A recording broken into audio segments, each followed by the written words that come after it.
As production of this R35 series version of the Nissan GTR high-performance sports car draws to a close, we couldn't resist a final last drive in this glorious, highly tuned Nismo version.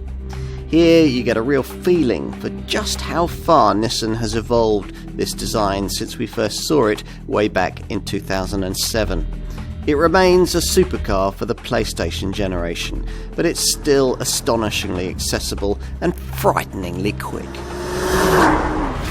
First, the figures. 62 miles an hour from rest is barbecued in just 2.8 seconds. 100 miles an hour flashes by in around 8 seconds, and if you have an airport runway on hand, you'll hit 196 miles an hour before the electronics prevent you from reaching the magic 200 mile an hour mark. If you need a frame of reference, that's roughly the same as a Ferrari 812 Superfast, a car that costs nearly £100,000 more. That gives you some idea as to the scale of Nissan's achievement in creating this car. Under the bonnet, that thundering 24-valve V6 here generates 600 horsepower. Quite a change from when we first tested the standard version of this car a decade ago, which put out just 478 horsepower. Now, as then, it drives all four wheels via a dual-clutch, 6-speed, semi-automatic gearbox with steering wheel paddles for rifle-quick 0.2-second changes. The transmission can adapt itself, depending on your mood, via this dash-mounted toggle switch just in front of the gear lever, with the best all-out driving options being manual for when you're using the paddles and don't want the car kicking down, or better still, R, or race, which lets the engine run to the limiter while firming up the dampers and offering more leeway on the stability control.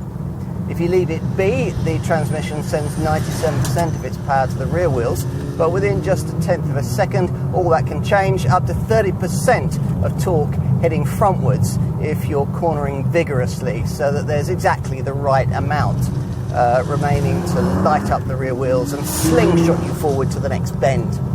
You can understand why, at its original launch, this car embarrassed Porsche by lapping their backyard, Germany's Nordschleife Nürburgring racetrack, faster than a 911 Turbo, costing nearly twice as much. Even when you're not on track, the whole experience is addictive in the extreme. And extreme is a word you keep using with reference to this Nissan. No attempt has been made to refine or culture its sensibilities. If a British touring car championship driver were to lend you his race car for a quick blast up your favourite B road, then this, you feel, is the kind of experience that you'd get. A rigid body structure and race-tuned suspension give confidence building stability through quick lateral transitions and high overall cornering speeds. Providing the grip are sticky 20-inch tyres wrapped in smart raised machine-finished forged aluminium wheels.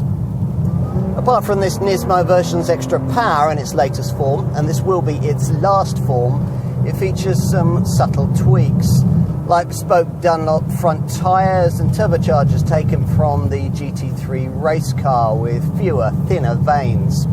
At this level in the GTR range, you also get lighter weight. This Nismo version tips the scales at 1,703 kilograms, plus revised damping and carbon ceramic brakes. Otherwise, it's pretty much the standard GTR recipe.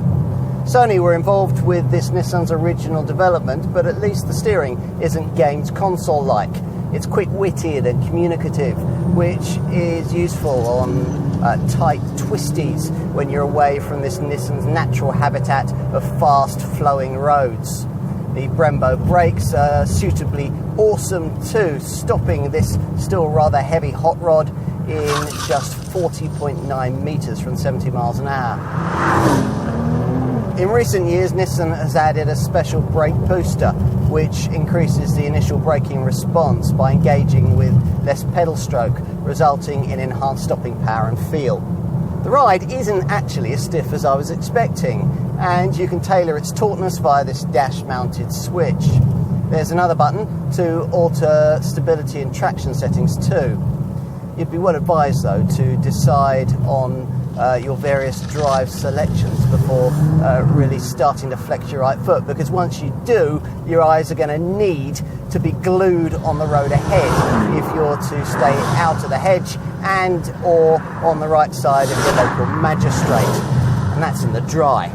And refinement, well, you can hear, can't you? The thundering engine certainly makes its presence felt, but not to the point where you'd be shy to take this car on a cross-continental journey.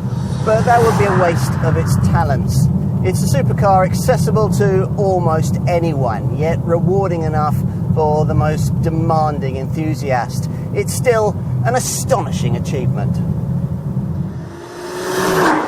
There's nothing subtle about this shape. Clearly not Italian, German or American. In every way, the definitive Japanese supercar for the Xbox generation. I mentioned carbon fibre. For the money being asked here, you'd probably want that embellishing the bodywork, creating the kind of look that premium supercar rivals charge extra for. And sure enough, that's what you get. Carbon fibre features for the roof, for the air scoops in the bonnet, and for this deep front spoiler, which features red-themed air intakes either side of this lower grille. The upper grille is flanked by LED headlamps. Let's open the frameless door and take a look in the cabin.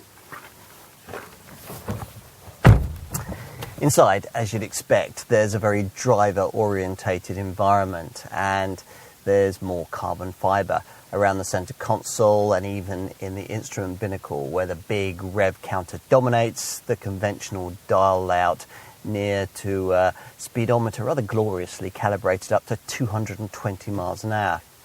Not so impressive is the old-fashioned centre stack screen, which has dated graphics and can also be operated by this rather aftermarket-looking lower controller. The rear offers seats that even Nissan admits are best left to kids. And more trunk room too, the 315 litres on offer being nearly 3 times as much as that Porsche. It's a deep boot as well, which makes up for the very high lip you have to lump your stuff over. There are even 6 tie-down points, and there's carbon fibre style trimming for the inner part of the boot lid. You buy a GTR for what it can do, not for what it represents. And in this Nismo form, this 600 horsepower monster of a supercar does incredible things. In short, this remains an exhilarating redefinition of what supercar motoring should be, still priced almost within reach of those who really, really want one. Drive one and you really, really will. Let the badge snobs sneer. Germany has its Porsche 911, the US has the Corvette, but in the GTR, Japan has its own performance legend.